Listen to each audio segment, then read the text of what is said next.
ये थी कुछ उपयोगी जानकारियां। अब लेते हैं एक छोटा सा ब्रेक। जल्द लौटेंगे और जानेंगे आगे के कार्यक्रम में क्या है महत्वपूर्ण जानकारियां। बने रहिए हमारे साथ।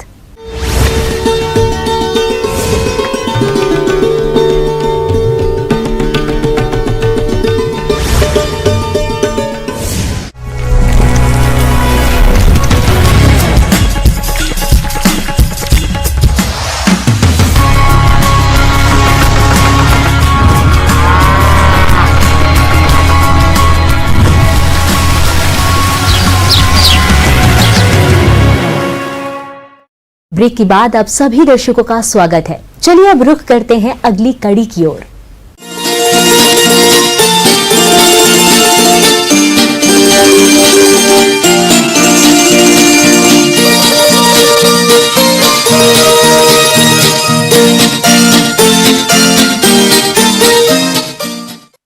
प्रदेश के जो किसान मछली पालन से जुड़े हैं, वो अभी अपने पुराने तालाबों को दुरुस्त कर फिर से उपयोगी बना सकते हैं, क्योंकि समय के साथ साथ तालाबों में वर्षा के जल के साथ मिट्टी बहकर इकट्ठा होती रहती है, जिससे तालाब की जल धारण कम हो जाती है।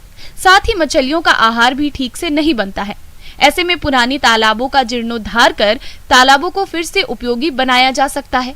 तो चलिए इस बारे में जानते हैं कृषि विज्ञान केंद्र जिला मुजफ्फरपुर के मत्स्य विशेषज्ञ डॉक्टर इप्सिता विश्वास से।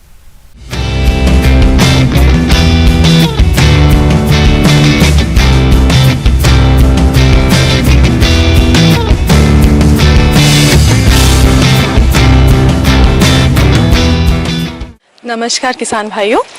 ये ज़रूरी नहीं है कि आपके पास हमेशा नए तालाब को आपको खनवाना पड़े या फिर आपके पास 3 अलग अलग तरीके का भी तालाब हो, यानी नर्सरी, रियरिंग या ग्रो आउट तालाब। अगर आपके पास पुराना एक तालाब है और बहुत ही बड़े साइज़ का है, यानी 1 या 2 हेक्टेयर, तो आप उसके जीर्णोद्धार भी कर सकते हैं।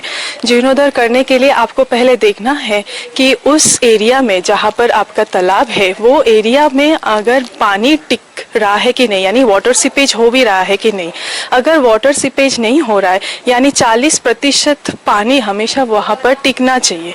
तो इस हिसाब से आपको एक बार एक बांस के कोई भी एक किनारे में एक आप बांस रखे, उसमें मार्क करके आप देखिए कि पानी कितना दिन में वो उसका लेवल नीचे होता है।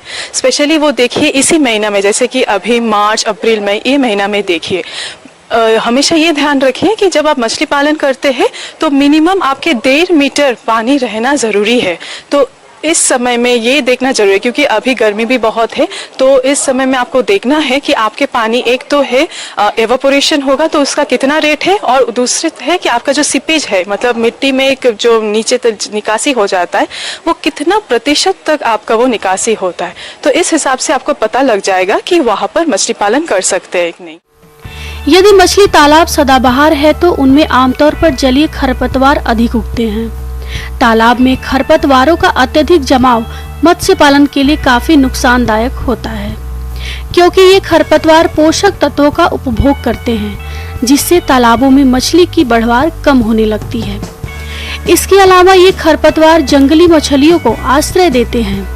साथ ही खरपतवार मत्स्य बीज पालन में अवरोध और सूर्य की किरणों को निचली सतह तक पहुंचने में बाधा उत्पन्न करते हैं। इसलिए तालाब की मरम्मत के साथ साथ उसके जलीय खरपतवार की सफाई भी गर्मी के मौसम में ही कर लेना चाहिए। खरपतवार का नियंत्रण के लिए बाजार में कई खरपतवार नाशक रसायन मिलते हैं, परंतु खरपतवारों को मजदूरों की सहायता से साफ कराया जाना सबसे उत्तम तरीका है। और साथ ही साथ पानी का जांच, ये आपको बहुत ज़रूरी है। एक है पानी का तापमात्रा, वो कितना होना चाहिए, 28 से 32 डिग्री सेंटीग्रेड तक होना चाहिए। उसका पीएच वो थोड़ा क्षारीय की दिशा में होना चाहिए, यानी 7.5 से 8.5, पर उससे अधिक नहीं होना चाहिए। जब उससे अधिक होता है तो आपको फिटकरी का इस्तेमाल करना पड़ेगा। पर उससे पहले आप देख लीजिए कि आपका जो बांध है, वो बांध में कभी कभी क्या होता है, बहुत सारा जितना भी जीवाणु है वो अंदर उसमें घुसा रहता है, और तालाब के मिट्टी के अंदर में वो थोड़ा वो होल बना देता है, जिसके कारण तालाब के मिट्टी का जो बांध है और जो उसके पास जो उनका टिकाव है वो उतना ज़्यादा स्ट्रॉन्ग नहीं रहता है। इसके कारण जो उसके जो मिट्टी है वो धंसते बहुत ज़्यादा है। तो इस कारण वो मिट्टी को आपको क्या करना है, बाहर से थोड़ा मिट्टी लाकर आपको वहाँ पर थोड़ा बांध को स्ट्रेंथन कर देना है, ताकि वो समर्थ रहे पानी को टिकाने में। बरसात का मौसम प्रारंभ होने के पहले तालाब के बांध को मजबूत कर लें तथा पानी के आने और निकलने का रास्ता ठीक कर लें। हमारे जिन किसानों के पास पुराने तालाब हैं और कई सालों से उसकी मरम्मत नहीं कराए हैं, तो तालाब की मरम्मत के लिए पहले आप तालाब से पूरी मछलियों को निकाल लें और तालाब का पानी पूरी तरह से सूखने के बाद 1 फीट मिट्टी निकलवा लें और उस मिट्टी से बांधों को मजबूत कर दें। उसके बाद तालाब में अच्छी तरह से धूप लगने दें और हो सके तो जुताई भी करवा दें। यह कार्य भी आप जून से पहले कर लें। और जो नीचे तली जो मिट्टी है वहाँ से 6 से 10 इंच मिट्टी आपको वो उठा लेना है। तो वो उठाने के बाद, क्योंकि वो बहुत ही उपयुक्त मिट्टी है खाद के हिसाब से, तो वो आप अपने खेती में डाल सकते हैं। और आप उसके नीचे जो है वो गोबर के लेप देने के बाद SSP और यूरिया भी डाल दीजिए। अगर आप प्रति कट्ठा के बारे में बात करें तो लगभग आपको गोबर या गोआ आप 125 किलो प्रति कट्ठा आप इस्तेमाल कीजिए।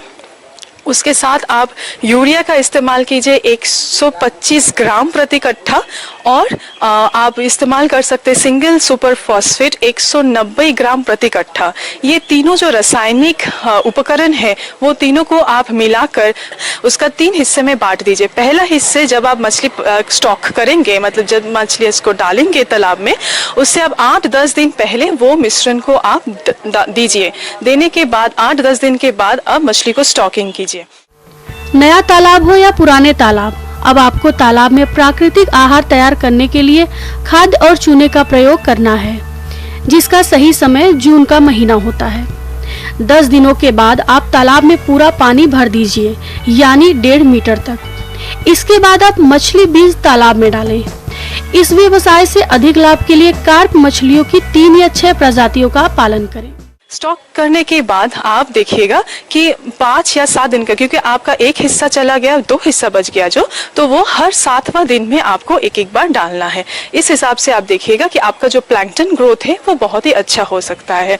जिन लोगों के पास ज़्यादा बड़ा तालाब है वहाँ पर पानी निकासी करना बहुत दिक्कत होता है, तो मेरा ये कहना है आप पूरा ना निकासी करके उसका 20 to 30% पानी को आप एक्सचेंज कर लीजिए। इससे क्या होगा, पानी में जितना भी टॉक्सिसिटी है वो धीरे धीरे चला जाएगा। और ये ध्यान रखें कि बाहर का कोई फैक्ट्री का वो जितना भी नाला का या फिर फैक्ट्री का जो भी आउटलेट है वो आपके उस पोखर में ना आए। अगर आते हैं तो मछली पालन के लिए वो उपयुक्त नहीं होगा। एक चीज़ हमेशा ध्यान रखिएगा कि जब आप मछली पालन कर रहे हैं और वो पुरातन तालाबों में मछली पालन कर रहे हैं, तो हमेशा ये सोच के कीजिए, क्योंकि आपको वहाँ से ज़्यादा मछली उत्पादन लेना है। तो इसलिए मेरा एक नया सिस्टम आया है, वो है कि एडवांस्ड फिंगरलिंग को स्टॉक करना। एडवांस फिंगरलिंग यानी 100 से 150 ग्राम की मछलियाँ। तो वो शायद थोड़ा महंगा पड़ सकता है, पर वो जल्दी विकास करने के लिए आपको 5 से 6 महीना में लगभग 1 किलो मछली हो जाएगा। तो जहाँ पर आपको 7-8 महीना में जहाँ आपको लगभग 3 से 4 टन मछली मिलता, वहाँ पर आपको 4 से 6 टन मछली मिलेगा, वो भी 2 टाइम में। तो ये आपके लिए बहुत ही सुविधा होगा। इस हिसाब से आप मछली पालन कर सकते हैं। आगे और भी है कुछ रोचक जानकारियां, पर यहाँ पर रुकेंगे एक और ब्रेक के लिए। जल्द हाजिर होते हैं।